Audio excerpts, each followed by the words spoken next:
60 दिन के बाद मुर्दे के जिस्म से सारा गोश्त खत्म हो जाता है और इंसान के जिस्म पर एक भी बोटी, एक भी गोश्त का लोथड़ा मौजूद नहीं होता। और दोस्तों 90 दिन के बाद इंसान की हड्डियां भी एक दूसरे से जुदा होना शुरू हो जाती हैं और पूरा 1 साल लगता है। 1 साल के बाद वो तमाम की तमाम हड्डियां भी बोसीदा हो जाती हैं और बिलाखिर जिस इंसान को दफनाया गया था 1 साल के अंदर अंदर उस इंसान का वजूद खत्म हो जाता है। खत्म।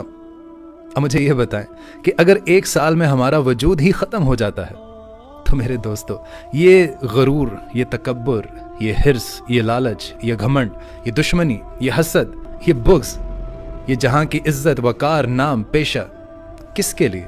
जिसके लिए हम सारी जिंदगी भागते रहते हैं, ना हलाल की तमीज़ की, ना हराम की तमीज़ की। हमने पैसा इकट्ठा कर लिया, शान शौकत बना ली, लेकिन आखिर में 1 साल भी नहीं लगा आपको सफ़ाए हस्ती से मिटने में। और जितनी भी ये मैंने कैलकुलेशंस आपको बताई ये साइंटिफिकली प्रूवन है, ये साइंस के मुताबिक है।